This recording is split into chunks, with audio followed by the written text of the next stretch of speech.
রোজার নামই যদি হয় শুধু ইবাদত, তাহলে তার অর্থ দাঁড়াবে বছরের ভিতরে একটা মাসের জন্য আপনি আল্লাহর গোলাম, আর 11 মাসের জন্য শয়তানের গোলাম হতে কেউ রাজি আছেন? তাহলে বিষয়টা কি? বিষয়টা হচ্ছে নামাজ, রোজা, হজ, যাকাতি শুধুমাত্র ইবাদত নয়, আনুষ্ঠানিক ইবাদত তো বটেই, কম্পালসারি ইবাদত তো বটেই, কিন্তু শুধুমাত্র নামাজ, রোজা, হজ, যাকাত ইবাদত শুধুমাত্র নয়, এগুলি হচ্ছে ইবাদতের পার্ট, ইবাদতের অংশ। বরং জীবনের সব ক্ষেত্রে আল্লাহর হুকুমকে মানার নামই হচ্ছে। ভাইরা আমার,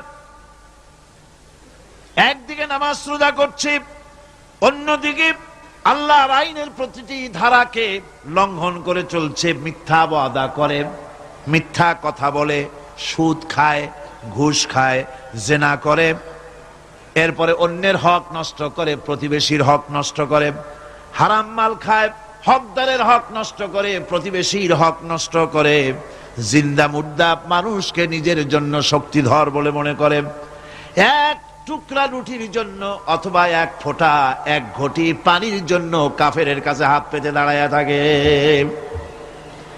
এই যদি অবস্থা হয়, এটাই যদি হয় ঈমান, আর এটার নামে যদি ইবাদত হয়, তাহলে এই পৃথিবীর মুসলমানের আজ লাঞ্ছিত কেন? আল্লাহর ওয়াদা কি মিথ্যা?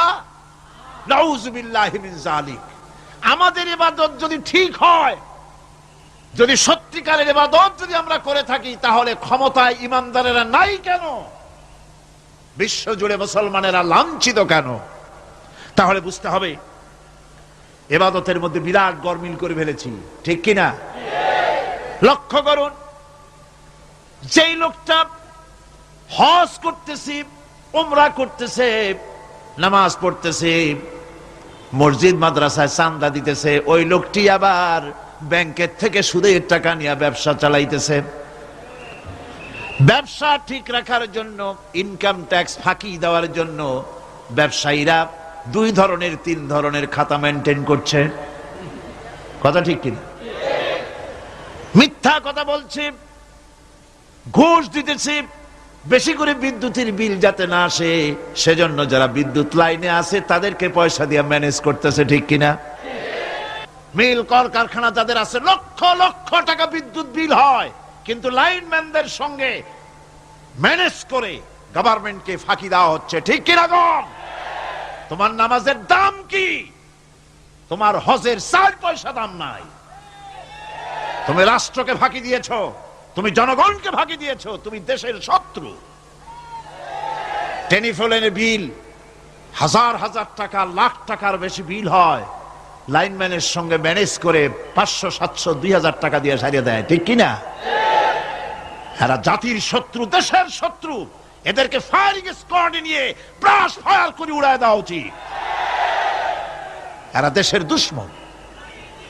আল্লাহর গোলাম হতে হলে ভুল করে বসেছি ইবাদতের অর্থ করতে, শুধু নামাজ, রোজা, হজ, যাকাত, মাজারে কিছু চাঁদা দেওয়া, আগরবাতি, মোমবাতি, চাদর একটা দিয়া, পীর সাহেবরে 10,000 টাকা চাঁদা দিয়া, মোছে তেল মাইখা দাঁত বাইর করে হাসে। বেহেশতে তো গেছি, আর দেরি কত? বেহেশতে তুমি যাবা, এত সহজ? দেশকে ফাঁকি দিছো, দেশকে ফাঁকি দিয়েছো, জনগণকে ফাঁকি দিয়েছো, নিজের মেয়েকে ফাঁকি দিয়েছে, বিবাহের সময় টাকা পয়সা দিয়া বিবাহ টিবাহ করায় দিল। ব্যবসা, ধানি সম্পত্তি, বাড়ির সম্পত্তি সব ছেলেদেরকে দিয়ে দিল, মেয়েটারে ফাঁকি দিয়ে দিল। দেয় না এরকম? ফুপুকে ফাঁকি দিল, বোনকে ফাঁকি দিল। এরপরে মোনাজাত করে সবে বরাতে, আল্লাহ আমারে বেহেশত দিও। ফেরেশতারা কয়, মর তুই আগে, বেহেশত তোরে কেমনে দেয় ভালো করে দেখাই দেব। বেটা তুই যাবি বেহেশতে? এত সোজা? ওটা মামু বাড়ির বারান্দা নাকি? এত সহজ নয়। সুতরাং সাধারণ মানুষ মারাত্মক ভুল করেছে এখানে। নামাজ, রোজা, হজ, যাকাত ইবাদত, আর কিছু কি ইবাদত মনে করে নাই? আপনার চাকরি আপনার ইবাদত, চাকরিতে ফাঁকি দেওয়া যাবে না। আপনি সুস্থ মানুষ, মেডিকেল লিভ নিয়ে ওয়াজ মাহফিল অথবা কোনো ইজতেমায় যাওয়া যাবে না, কোনো চেল্লা দিতে যাওয়া যাবে না। মেডিকেল লিভ নিয়ে আপনি সুস্থ মানুষ, কেন আপনি মেডিকেল লিভ নিচ্ছেন? আপনি ফাঁকি দিতে পারবেন না। সরকারি চাকরি করেন, মিল কল কারখানায় চাকরি করেন, ফরজ নামাজ পড়েছেন ভালো কথা, সুন্নাত পড়েছেন ভালো কথা, নফল পড়বেন না। জোহরের নফল পড়া বাদ দিন। যদি আপনি চাকরিজীবী হন, চাকরি করেন, ওটাই ইবাদত। এর নাম ইসলাম, এর নাম ইসলাম। গভর্নমেন্ট যে বেতন দেয় সেই বেতনের উপরে সন্তুষ্ট থাকুন, ঘুষ খাইয়েন না। যদি বেশি বেতন লাগে গভর্নমেন্টের কাছে দাবি জানান যে আমাদের বেতন বাড়ায় দাও। ঘুষ খাবেন কেন? হারাম। জোরে কোন এটা কি? এই ঘুষের টাকা মাজারে দিয়া, পীরেরে দিয়া আল্লাহরে খুশি করবেন, এত সহজ না, এত সহজ না। সেই জন্য আমি সব ভাইদের খেদমতে আরজ করব, ইবাদত হচ্ছে জীবনের সব ক্ষেত্রে গোলামি, সকল ক্ষেত্রে গোলামি। চাকরিতে, অফিসে, আদালতে, কলকারখানায়, ক্ষেত খামারে, পার্লামেন্টে, সেক্রেটারিয়েটে, সেনানিবাসে, স্কুলে, কলেজে, বিশ্ববিদ্যালয়, সর্বত্র গোলামি কার? আল্লাহ পাকের। রিজকে হালাল করতে হবে, উপার্জনকে হালাল করতে হবে, সত্যিকারের আল্লাহর গোলাম হতে হবে। আল্লাহ রাব্বুল আলামিন বলেছেন, মা খালাকতুল জিন্না ওয়াল ইনসা ইল্লা লিয়াবুদুন। মানুষ আর জিন জাতিকে আমি সৃষ্টি করেছি আমার গোলামির জন্য। কার গোলামি? ওই গোলামির পূর্ণাঙ্গ নমুনা যদি জানতে চাই, পূর্ণাঙ্গ নমুনা দৃষ্টান্ত লাগবে। কাকে অনুসরণ করব? পূর্ণাঙ্গ ইবাদতের, আল্লাহর গোলামির পূর্ণাঙ্গ নমুনার জন্য কোরআনে কারিমে দৃষ্টান্ত সেট করা হয়েছে। হযরত ইব্রাহিম আলাইহিস সালামের আল্লাহ পাক বলেন, ইয ক্বালা লাহু রাব্বুহু আসলিম ক্বালা আসলামতু লিরাব্বিল আলামিন। তার অবস্থা এই ছিল। কার? ইব্রাহিম আলাইহিস সালাম। তার অবস্থা এই ছিল যে তার রব যখন তাকে বললেন আনুগত্যের মস্তককে অবনত করে দাও, তিনি বললেন আমি আমার বিশ্বপালকের সামনে মাথাটা নত করে দিলাম। সুবহানাল্লাহ। কোন শর্ত ছাড়াই মাথা নিচু করে দিলাম। এই পন্থায়, তিনি যে পন্থাটা অবলম্বন করেছিলেন, এই পন্থায় চলার জন্য তার সন্তানদেরকেও তিনি হুকুম করেছিলেন। ووصى بها إبراهيم ببنيه ويعقوب يا بني إن الله اصطفى لكم الدين فلا تموتن إلا وأنتم مسلمون। ইয়াকুব এবং ইব্রাহিম আলাইহিস সালাম তার সন্তানদেরকে এই উপদেশ দিয়েছিলেন যে তিনি বলেছিলেন, হে আমার সন্তানেরা, আল্লাহ ছাড়া তোমাদের জন্য আল্লাহ পাক এই দ্বীনকে মনোনীত করেছেন। আল্লাহ পাকের আনুগত্য করবে, তার দ্বীনের প্রতি সারেন্ডার করবে। আর খবরদার মুসলমান না হয়ে যেন তোমরা মরে যেও না। মৃত্যু মুসলমান অবস্থায় থাকবে, অর্থাৎ মৃত্যু পর্যন্ত থাকবে কি অবস্থায়? মুসলমান অবস্থায়। كنتم شهداء إذ حضر يعقوب الموت إذ قال لبنيه ما تعبدون من بعدي।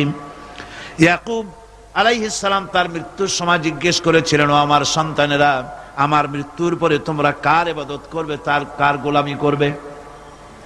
তারা জবাব দিলেন, ক্বালু نعبد إلهك وإله آبائك إبراهيم وإسماعيل وإسحاق إلها واحدا ونحن له مسلمون। নিঃসন্দেহে আমরা ইবাদত করব, গোলামি করব আপনার রবের, আপনার পিতার রবের, এবং আল্লাহর ইবাদত করব। আপনিও আপনার পূর্বপুরুষ ইব্রাহিম, ইসমাইল যে আল্লাহকে ইবাদত করেছে, সে আল্লাহ পাকের ইবাদত আমরা করব এবং তার অনুগত হয়ে থাকব। দাসত্ব এবং দাসত্বের গোলামির পূর্ণাঙ্গ নমুনা হচ্ছেন হযরত ইব্রাহিম আলাইহিস সালাম। আল্লাহর গোটা জমিন যখন শিরকের অন্ধকারে ডুবে গিয়েছিল, তখন হযরত ইব্রাহিম আলাইহিস সালাম তাওহীদের আলো জ্বালিয়ে দিয়েছিলেন। এই নিবেদিতদের ইমাম হিসেবে আল্লাহ পাক তাকে ঘোষণা দিলেন। কোরআনে কারীম বলছে, وَإِذَا ابْتَلَى إِبْرَاهِيمَ رَبُّهُ بِكَلِمَاتٍ فَأَتَمَّهُنَّ قَالَ إِنِّي جَاعِلُكَ لِلنَّاسِ إِمَامًا। ইব্রাহিমকে তার রব কয়েকটি বাক্য দিয়ে পরীক্ষা করলেন এবং তিনি সেই পরীক্ষাগুলোতে পাশ করলেন। তখন আল্লাহ রাব্বুল আলামিন তাকে বললেন যে আমি তোমাকে গোটা বিশ্ব মানবতার জন্য, গোটা বিশ্বের সমস্ত মানুষের জন্য আমি তোমাকে নেতা বানাবো। সুবহানাল্লাহি বিহামদিহি। প্রথম পরীক্ষা হলো, গতকাল বলেছি, সে আগুনের পরীক্ষা। সেখানে আল্লাহ পাক তাকে পাশ করালেন, তিনি পাশ করলেন।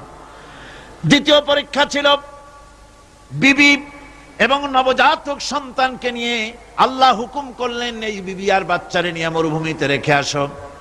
মরুভূমিতে যেখানে ঘর নাই, বাড়ি নাই, সেই জায়গায় বিবি এবং বাচ্চাকে রেখে যাওয়ার সময় তিনি বললেন, রব্বানা ইন্নী আসকানতু মিন যুররিয়াতি বিওয়াদিন গায়রি যী যারইন ইনদা বাইতিকাল মুহাররাম।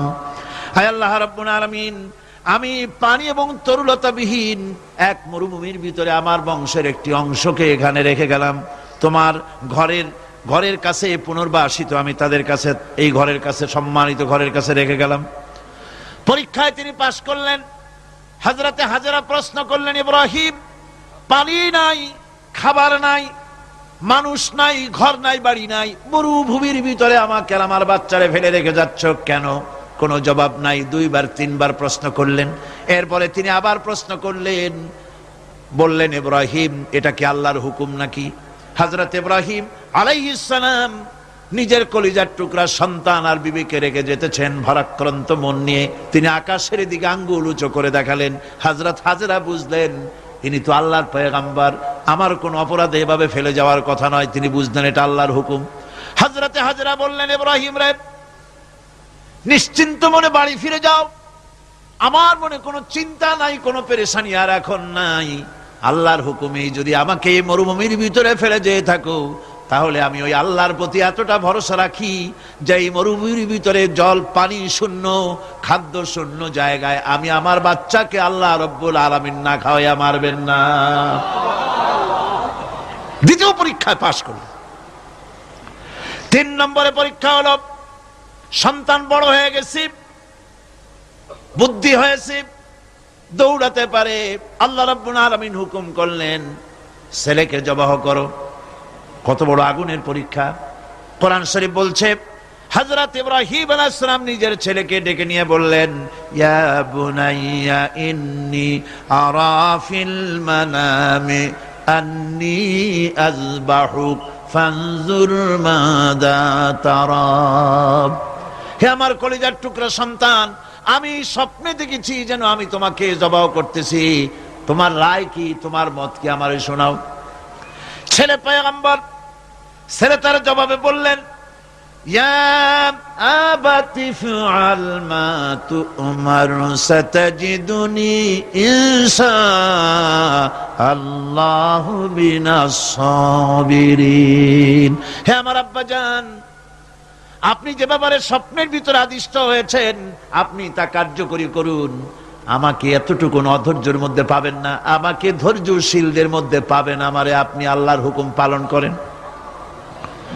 আল্লাহ পাক শোনাচ্ছেন, ফালাম্মা আসলামা ওয়া তাল্লাহু লিল জাবিন। পিতা পুত্র দুজনই রাজি হয়ে গেল। পিতা তার ছেলেকে কাঁধ করে গলার উপরে ছুরি ধরেছেন। আল্লাহ রাব্বুল আলামিন ইসমাইল জবাহ হোক এটা আল্লাহ চান নাই, আল্লাহ চেয়েছেন পরীক্ষা করতে। পরীক্ষায় ইব্রাহিম পাশ হয়ে গেলেন।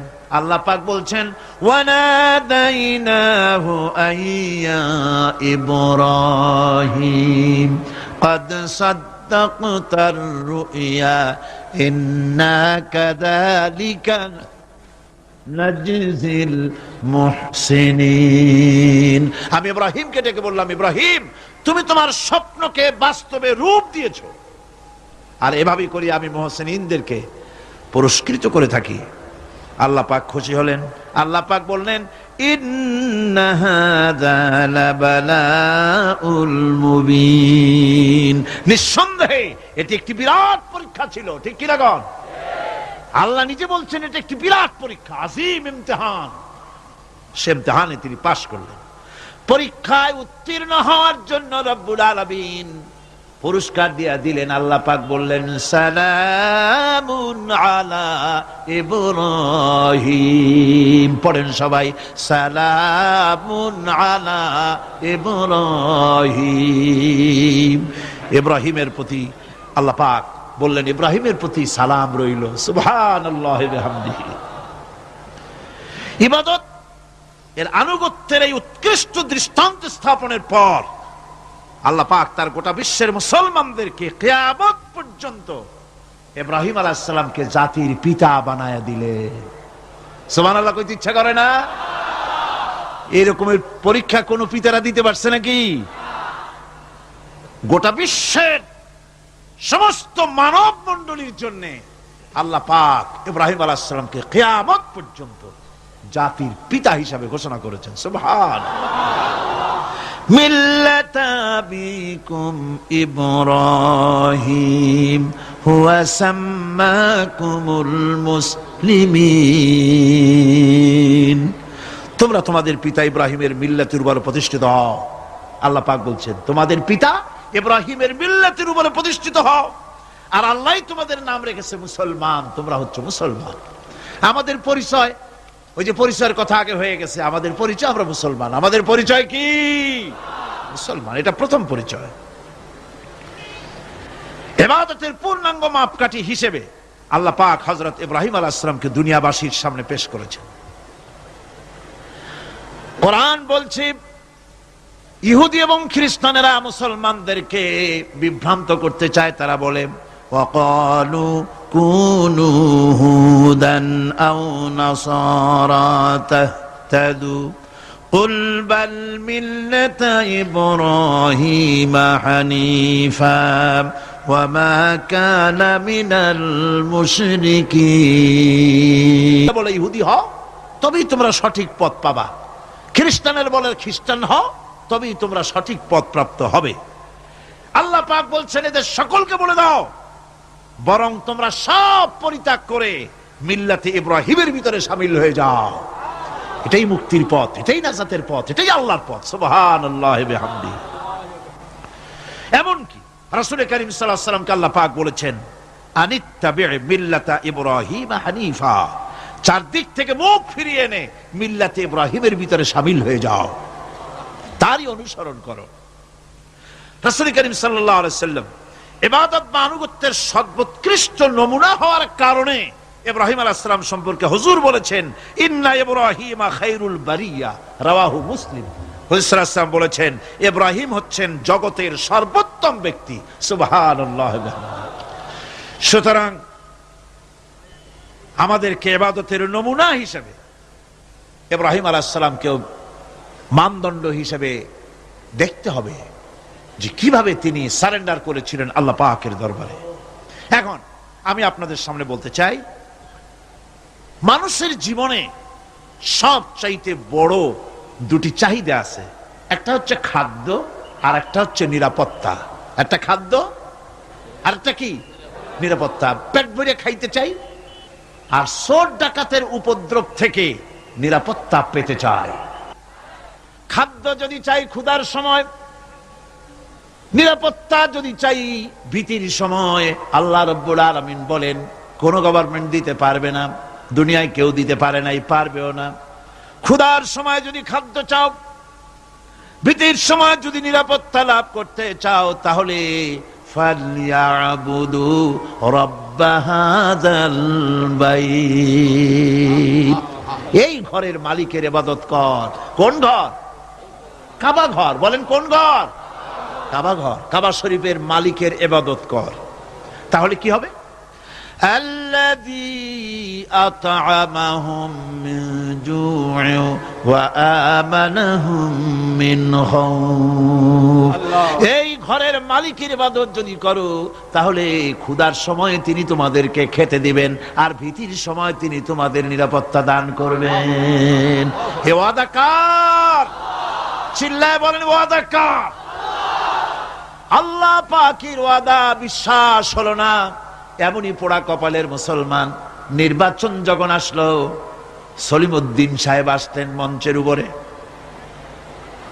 পরিচয় করানো হচ্ছে।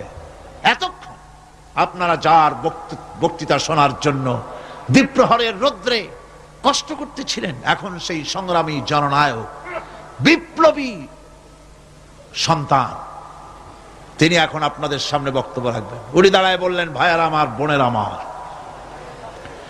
আমি এবার বোতল মার্কা বাক্স নিয়ে দাঁড়াইছি, আমারে সকলে মিলে ভোট দেন।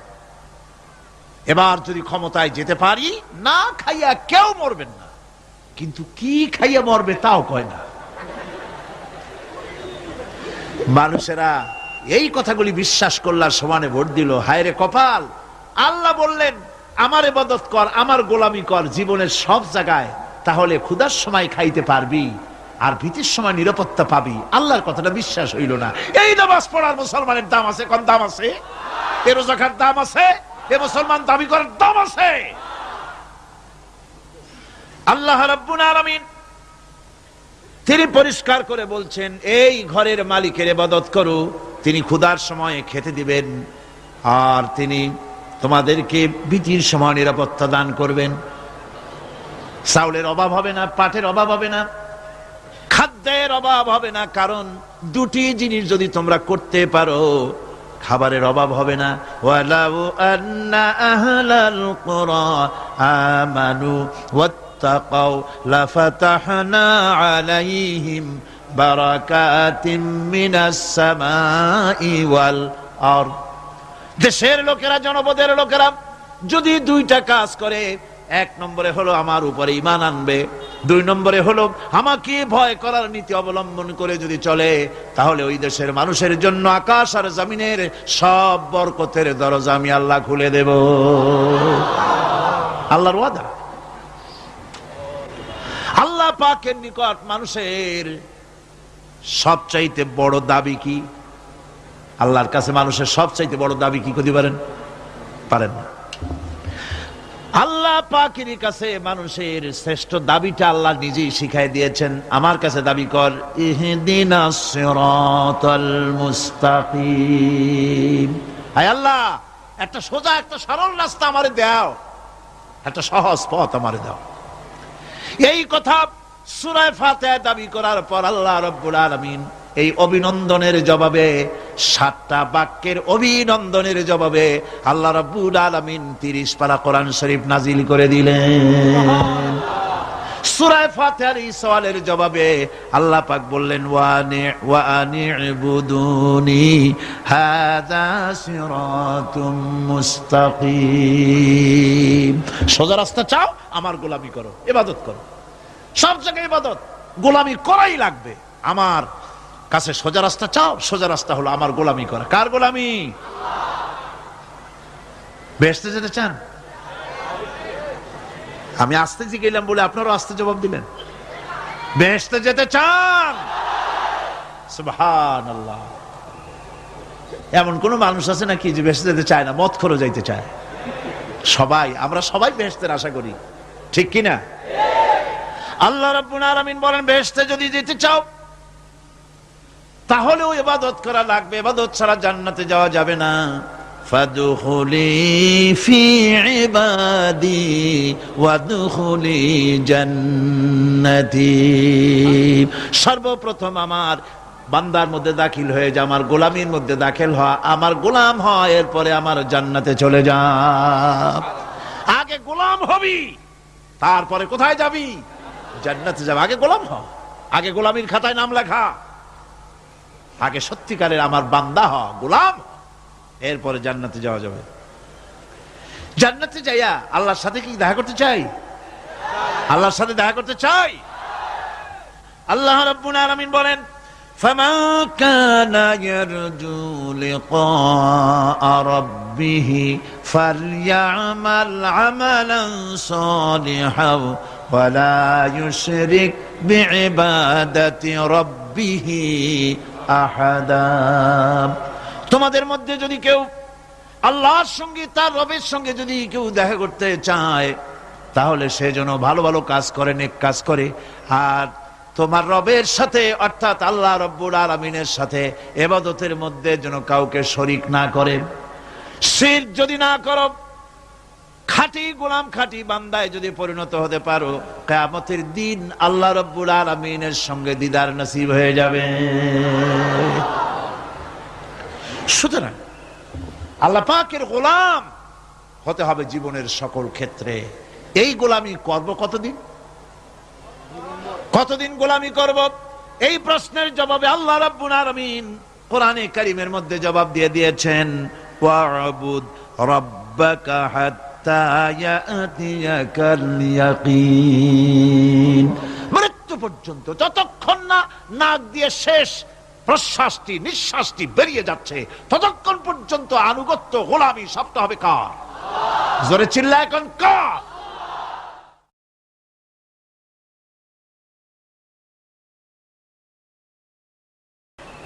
এ কথা সকলেরই জানা আছে যে দুনিয়ার মানুষ শয়তানের ইবাদত কেউ করে না, শয়তানের পূজা কেউ করে না, ঠিক কিনা? শয়তানের কেউ পূজা করে না, বরং শয়তানের প্রতি চতুর্দিক থেকে শুধু লানত হতে থাকে, ঠিক কিনা? শয়তানের খালি গাল দিতে থাকে সারাদিন। এমন কি পাপ করে নিজে দোষ দেয় শয়তানের, ঠিক কিনা? কবি বলছেন, क्या हंसी आती है मुझे हजरत इंसान पर, क्या हंसी आती है मुझे हजरत इंसान पर, फेल बद तू खुद करे लानत करे शैतान पर। আমার মানুষের অবস্থা দেখে হাসি পায়, খারাপ কামটা করে নিজে আর গাল দিয়ে দেয় শয়তানের। সারাটা দিন মেয়ে লোক, পুরুষ লোক, বাচ্চা সকলে শয়তানের গাল দেয় সমানে, ওর কপালটাই খারাপ, ফুটবলের মতো। এর জন্মই হয়েছে লাথি খাওয়ার জন্য। সুতরাং আল্লাহ পাক যে বলছেন যে শয়তানের ইবাদত করতে তোমাদেরকে নিষেধ করেছি, তার অর্থটা কি? তার অর্থ হচ্ছে যে মানুষ শয়তানের আনুগত্য করে, শয়তানের কথা মতো জীবন পরিচালনা করে, শয়তান যেটা বলে সেটাই করে, শয়তানের ওয়াসওয়াসা দিয়ে সে পরিচালিত হয়, কোরআন এবং হাদিস দিয়ে নিজেকে পরিচালিত করে না। এটাই হলো শয়তানের আনুগত্য করা। কিয়ামতের দিন আল্লাহ রাব্বুল আলামিন বলবেন,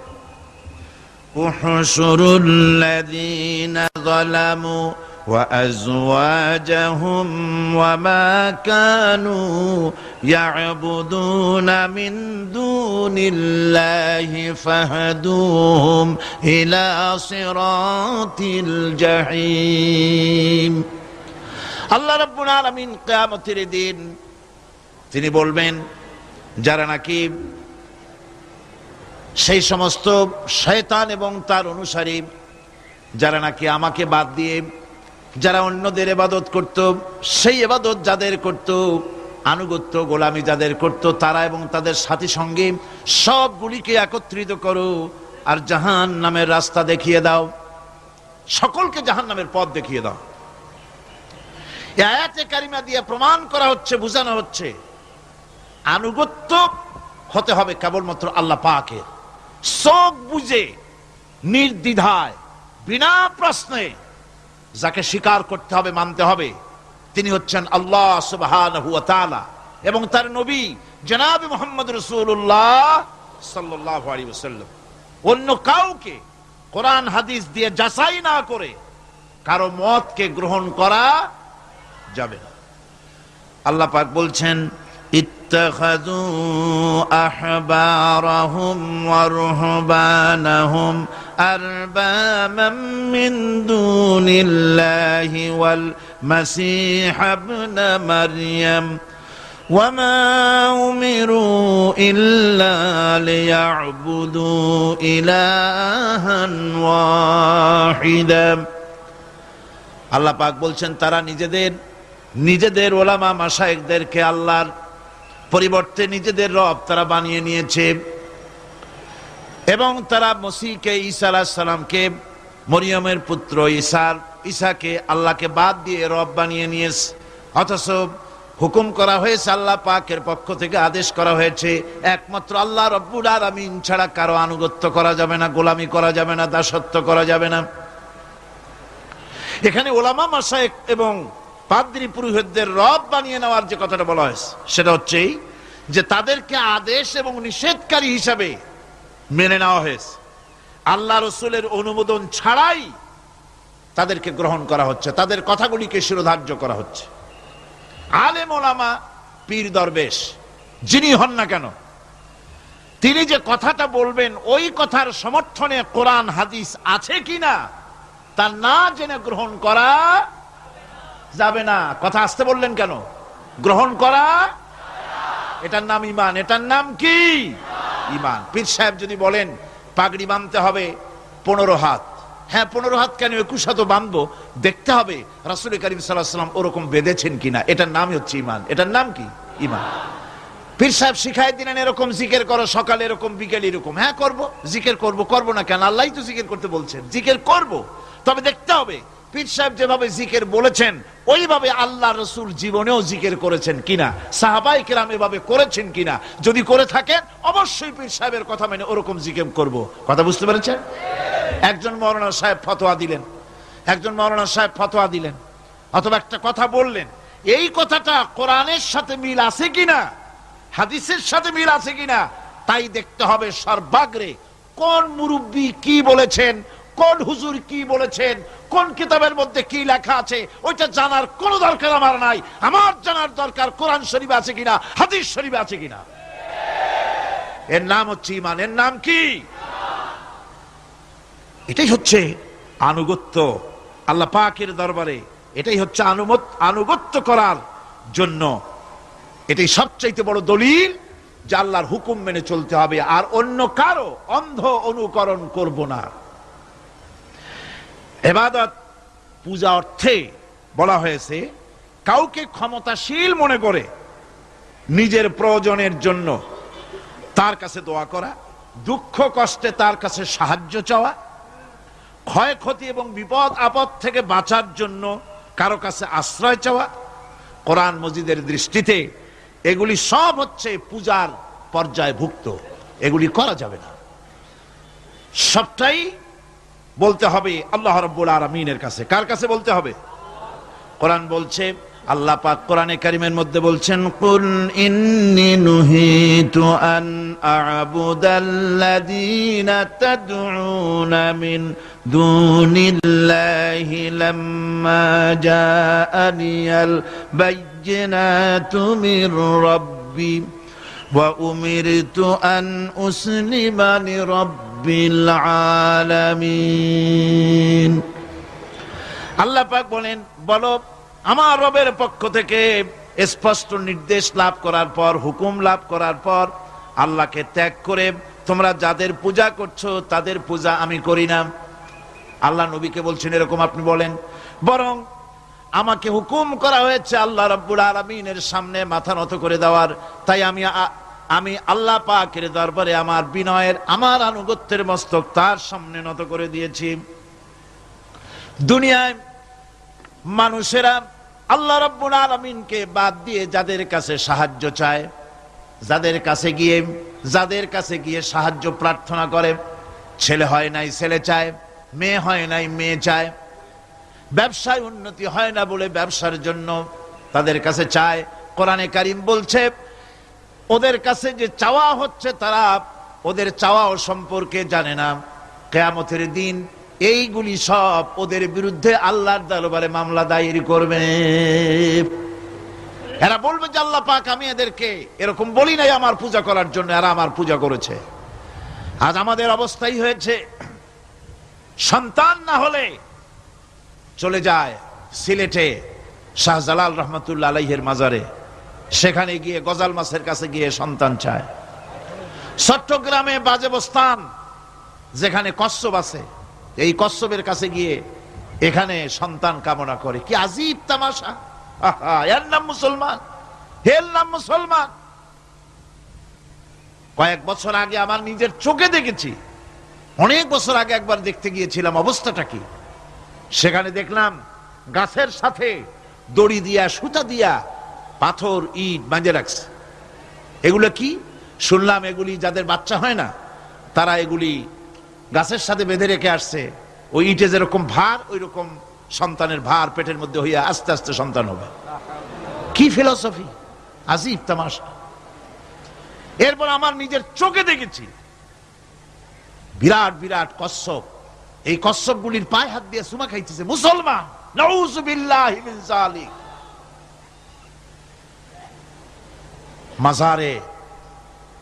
মাজারগুলিতে গিয়ে লোকেরা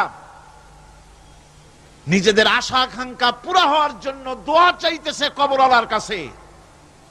আবার এক শ্রেণীর নামধারী আলেম তারা বলেন ওনারা জীবিত থাকাকালীন যত শক্তি ছিল, মরিয়া শক্তি আরো বেড়ে গেছে। সুতরাং এখানে চাদর দাও, আগরবাতি দাও, মোমবাতি দাও, ওখানে গিয়ে কান্দো। এদের আকীদা, নিজেদের নাম রাখে আহলে সুন্নাতুল জামাত। এই যদি হয় আহলে সুন্নাত, তাহলে বিদআত হবে কারা?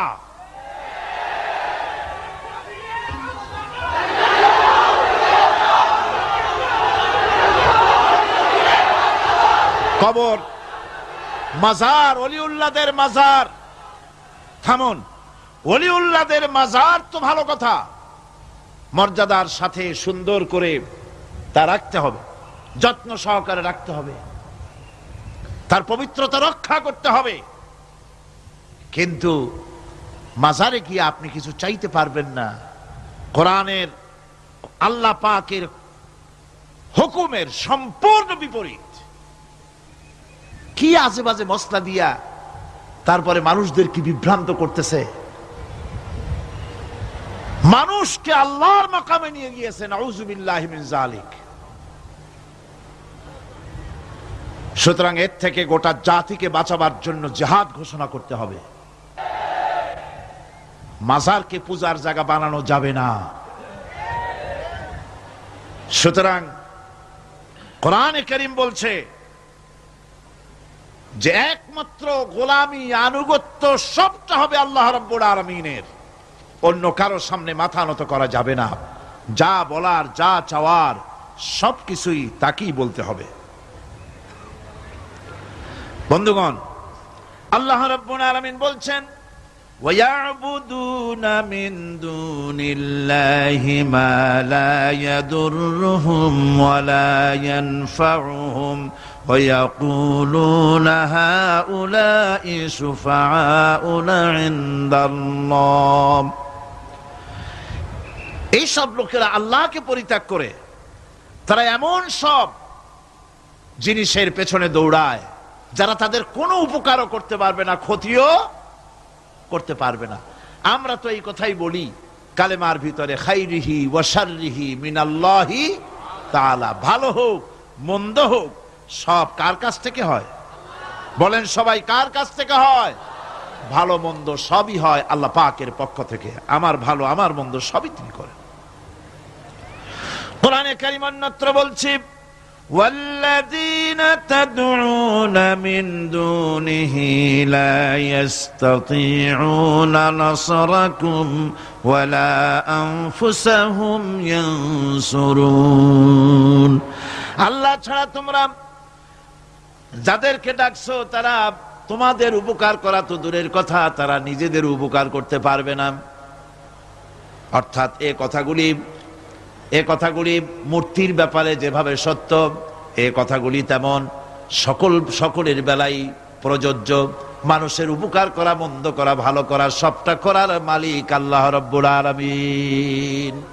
আল্লাহ কাউকে এজেন্সি দেন নাই যে সন্তান দেবে এরা, শিক্ষার বরকত দেবে ওরা, জমিনের ফসল দেবে তারা।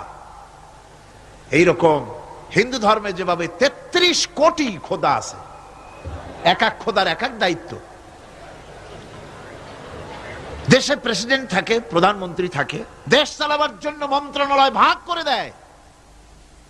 যেহেতু মানুষের দুর্বলতা আছে, দুর্বলতা আছে কার? মানুষের। একা সব পারে না বলেই মন্ত্রণালয় থাকে। আল্লাহ কি এতই দুর্বল যে অনেকগুলি মন্ত্রণালয় খুলে বসছেন? অমুক পীর সাহেব ছেলে দেবে, অমুক খাজা বাবা মাইয়ে দেবে, অমুক মূর্তিগুলোয় তাই দেবে, অমুকে অমুক দিবে। নাউযুবিল্লাহি মিন যালিক। সুতরাং আমাদেরকে বুঝতে হবে আল্লাহর ওলি তো ঠিকই আছে, আল্লাহর ওলিদের বিরুদ্ধে আমার কোনো বক্তব্য নাই। যারা আল্লাহর ওলি হক তাদেরকে সম্মান করি, শ্রদ্ধা করি, ঠিক কিনা? যাদের কাছে ইলম আছে, সাজাইয়া গুছাইয়া একটা বিশাল কিছু বানাইয়া পেটের মধ্যে বোমা মারলেও কিছু পাওয়া যায় না, বিরাট একটা কেবলা, নামের আগে এত কিছু বসায়, হায় হায়, নামই খুঁজে পাওয়া যায় না।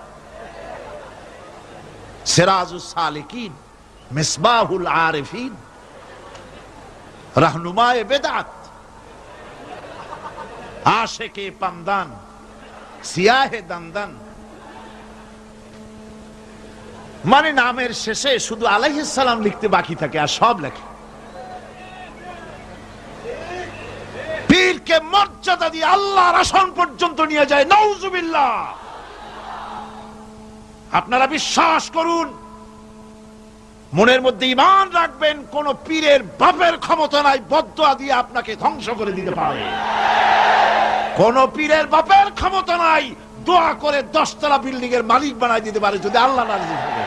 যদি আল্লাহ রাজি না থাকেন, আল্লাহ পাক যদি রাজি থাকেন, তাহলে কারো দোয়ায় ভাগ্য ভালো হতেও পারে। কথা বুঝে আসছে? সুতরাং ভয় করতে হবে কাকে? আল্লাহ পাককে। কাকে ভয় করতে হবে?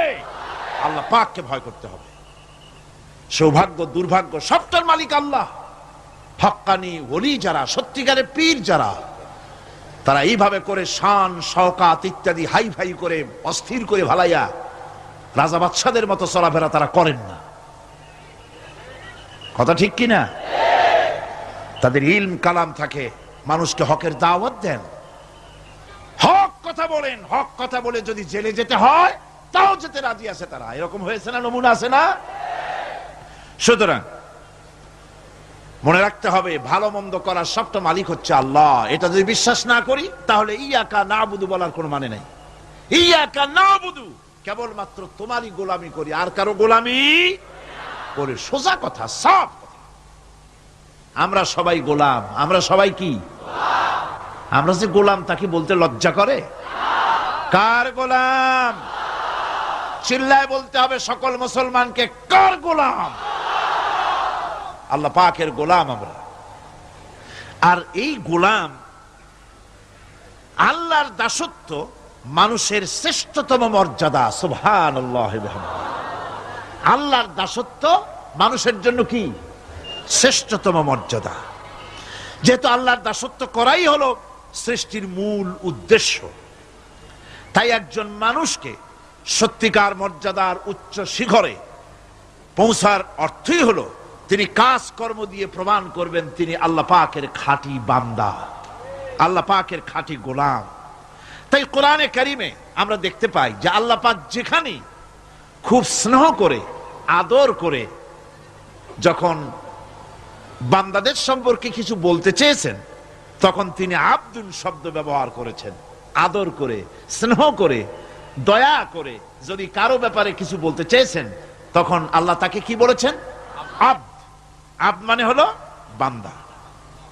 যেমন বেহেশতীদের সম্পর্কে আল্লাহ পাক বলেছেন, আইনা ইয়াশরাবু বিহা ইবাদুল্লাহি ইউফাজ্জিরুনাহা তাফজীরা। জান্নাতের মধ্যে একটি প্রবাহমান ঝর্ণা আছে, আল্লাহর বান্দারা সেখান থেকে পান করতে পারবে। সেই ঝর্ণা থেকে তৃষ্ণা নিবারণ করবে এবং নিজেদের ইচ্ছে মতো তারা এই ঝর্ণার শাখা প্রশাখা নিজেদের এরিয়া পর্যন্ত নিয়ে যেতে পারবে। এমন একটা ঝর্ণা থাকবে যেখানে আল্লাহর বান্দারা, আল্লাহ পাক বলছেন, আইনাই ইয়াশরাবু বিহা ইবাদুল্লাহ, আল্লাহর বান্দারা, আল্লাহর গোলামেরা সেখানে তাদের তৃষ্ণা মিটাবে এমন ঝর্ণা আছে।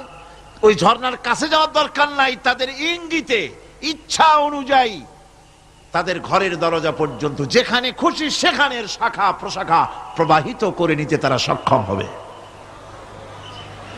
মুমিন বান্দার গুনাহবলী বলতে গিয়ে, মুমিন বান্দার গুনাহবলী বর্ণনা করতে গিয়ে আল্লাহ রাব্বুল আলামিন বলেছেন, ওয়া ইবাদুর রাহমানিল্লাযীনা ইয়ামশুনা আলাল আরদি হাওনা।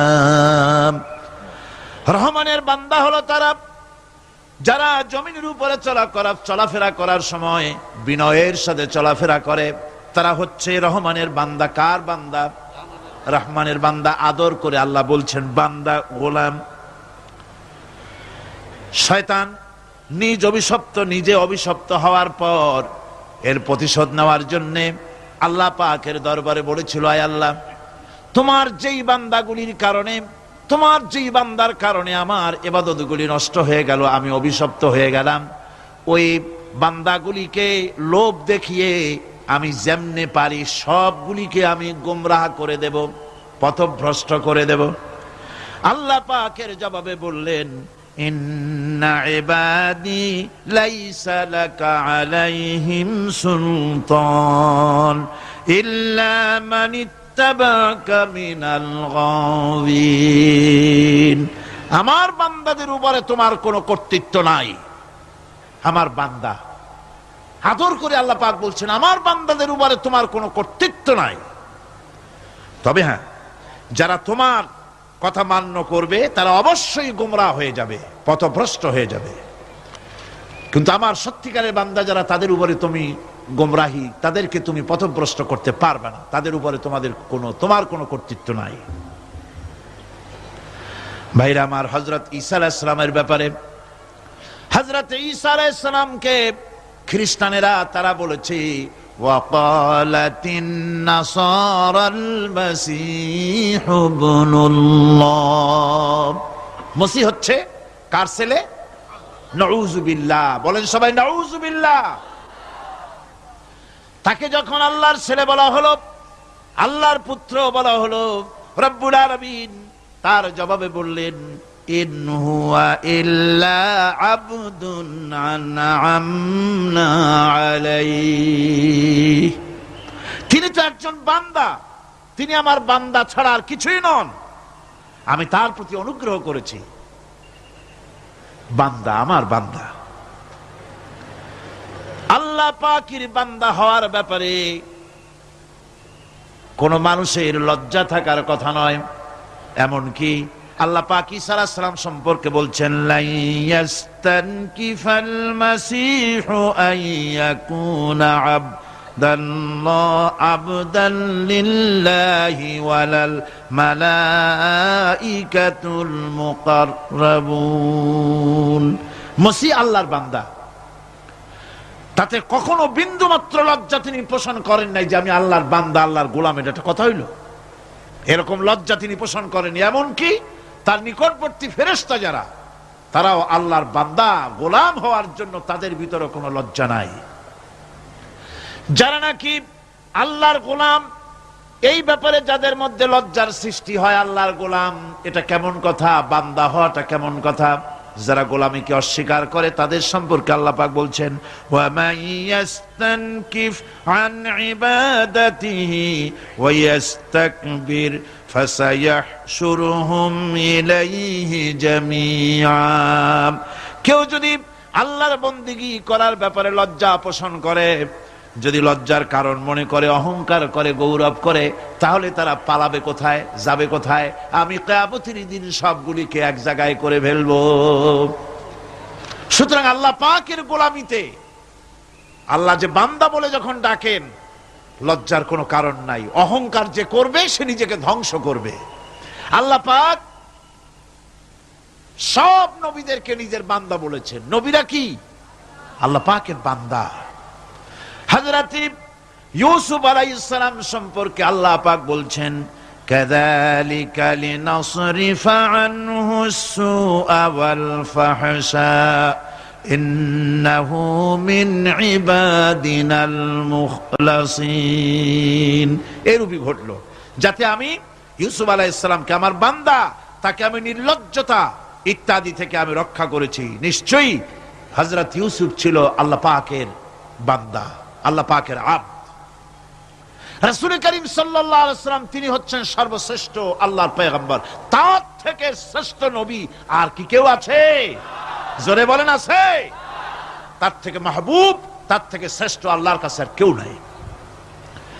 সেই নবীকে আল্লাহ রাব্বুল আলামিন কোরআনে কারীমের ভিতরে তাকে আব বলেছেন। কি বলেছেন? অনেকগুলি আয়াত আছে যে আয়াতের ভিতরে আল্লাহ পাক তার নাম নেন নাই, নবী বলেন নাই, রাসূল বলেন নাই, শুধু বলেছেন আব। যেমন ফাআওহা ইলা আবদিহি মা আওহা, অতঃপর তার বান্দার নিকট যা ওহী করার ছিল তা তিনি করলেন। সেই বান্দাকে আল্লাহ সাল্লাল্লাহু আলাইহি ওয়াসাল্লাম। সুতরাং আবদিয়াত, ইবাদত, গোলামি, এটা হচ্ছে মানুষের জীবনের সবচেয়ে বড় মর্যাদাকর খেতাব, আল্লাহর পক্ষ থেকে আল্লাহর বান্দা হওয়া। গোলামি পরিপূর্ণরূপে হবে কেবলমাত্র আল্লাহ পাকের। এই গোলামির জন্যই আল্লাহ পাক আমাদেরকে সৃষ্টি করেছেন, অন্য কোনো কাজে আমাদেরকে সৃষ্টি করেন নাই। আমাদেরকে গোলামি করতে হবে, আনুগত্য করতে হবে কেবলমাত্র কার বলুন তো? এই গোলামি যদি সঠিকভাবে করি, যদি বান্দারা যারা আল্লাহ পাকের বান্দা বলে, গোলাম বলে নিজেদেরকে দাবি করে, যদি সঠিকভাবে ইবাদতটা করা যায়, তাহলে আল্লাহ তাদের জন্য কি ওয়াদা করেছেন শুনুন। দুনিয়ায় তাদেরকে আল্লাহ পুরস্কার দেবেন, আখিরাতেও দেবেন। এটা বন্ধ করুন। দুনিয়া এবং আখিরাতে আল্লাহ পুরস্কার দেবেন। সে পুরস্কারটা কি? দুনিয়ার পুরস্কারটা আগে শোনেন। আল্লাহ পাক বলেন যারা আমার ইবাদত করবে তাদের ব্যাপারে আমার ওয়াদা শোনো।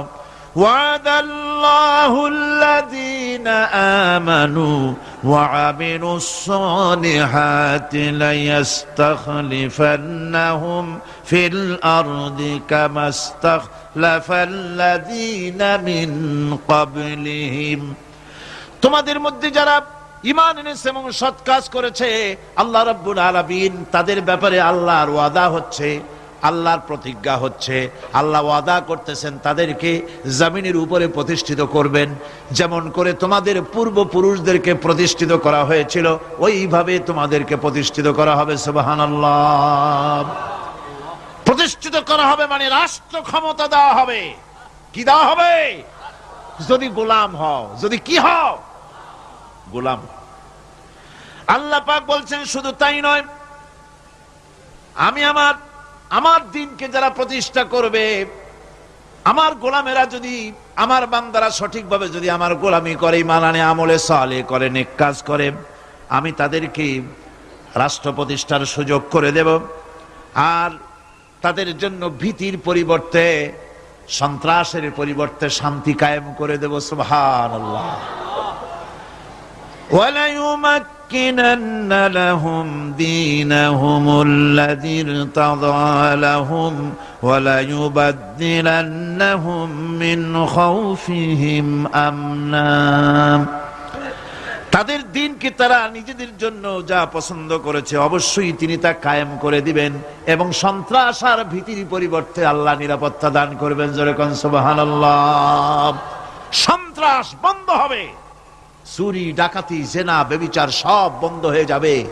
তোমরা ক্ষমতায় থাকবে, তোমরা ডমিনেটেড হবে না, তোমরা ডমিনেট করবে। গোটা পৃথিবীকে শাসন করবে, শাসিত তোমরা হবে না। আর ভীতির পরিবর্তে নিরাপত্তা তোমরা লাভ করবে। কি করলে? ইয়াবুদুনানি লা ইউশরিকুনা বি শাইআ। সুতরাং তারা যেন আমার ইবাদত করে এবং আমার সঙ্গে যেন কাউকে শরীক না করে। আল্লাহ বলছেন তোমরা যদি আমার সাথে শরীক না করো, ইবাদতের মধ্যে কাউকে যদি শরীক স্থাপন না করো, আর যদি তোমরা আমার ইবাদতটা সলিডভাবে আমার জন্যই করো, তাহলে রাষ্ট্র ক্ষমতা তোমাদের হাতে আসবে, সন্ত্রাস নির্মূল হবে, শান্তি প্রতিষ্ঠিত হবে। এই হচ্ছে দুনিয়ার পুরস্কার। এটা কিসের পুরস্কার? আর আখিরাতের পুরস্কারের কথা বলা হচ্ছে। وَمَن يُطِعِ اللَّهَ وَرَسُولَهُ وَيَخْشَ اللَّهَ وَيَتَّقِهِ فَأُولَئِكَ هُمُ الْفَائِزُونَ। যে ব্যক্তি আল্লাহ এবং রাসূলের আনুগত্য করেছে, আল্লাহকে ভয় করে চলেছে, তার গজব থেকে বেঁচে রয়েছে, সেই হচ্ছে সফল কাম। সফল কাম মানে কি? কিয়ামতের দিন আল্লাহ পাক তাদেরকে জান্নাত দান করবেন। আল্লাহ পাক তাদেরকে কিয়ামতে কি দিবেন? জান্নাত দিবেন, চিরস্থায়ী শান্তির জায়গা, সেই জান্নাত লাভ করা যাবে। আজ ইবাদতের এই যে গুরুত্বপূর্ণ ইবাদত, এই ইবাদতের ভুল অর্থ সমাজের ভিতরে ছড়িয়ে আছে। সাধারণ মানুষও ভুল করেছে, অসাধারণ মানুষেরাও ইবাদতের ভুল অর্থ করে ভুলের মধ্যে নিমজ্জিত আছে বিরাট সংখ্যক লোকেরা। সাধারণ মুসলমানেরা তারা যে ভুলটা করলো ইবাদতের অর্থ করতে গিয়ে, সেটা হলো এই, সাধারণ লোকেরা মনে করলো কয়েকটা অনুষ্ঠানের নাম হচ্ছে ইবাদত, নামাজ, রোজা, হজ, যাকাত, সাদকা, ফিতরা, এর নাম হলো ইবাদত। অনুষ্ঠান শেষে তারা নিজেদেরকে স্বাধীন মনে করলো। তারা আল্লাহ পাকের প্রত্যেকটি আইনের ধারাকে লঙ্ঘন করলো। বছরে একবার রোজা রেখে, বছরে 1 মাস রোজা রেখে মনে করলো ইবাদত শেষ। 5 ওয়াক্ত নামাজ পড়ে মনে করলে ইবাদত শেষ। আমি প্রশ্ন করি, 5 ওয়াক্ত নামাজের নামই যদি হয় ইবাদত, 5 ওয়াক্ত নামাজের নামই ইবাদত, এটাই যদি হয়, তাহলে 5 ওয়াক্ত নামাজ পড়তে সময় লাগে কত? উজু টুজু করে বড় জোর 1-1.5 ঘন্টা সময় লাগে 5 ওয়াক্ত নামাজ পড়তে। তো এর নাম যদি হয় ইবাদত, তার অর্থ কি দাঁড়াবে? অর্থ দাঁড়াবে আপনি 24 ঘন্টার ভিতরে 1 থেকে 1.5 ঘন্টার জন্য আল্লাহর গোলাম, বাকি 22 ঘন্টার জন্য শয়তানের গোলাম হতে কেউ রাজি আছেন?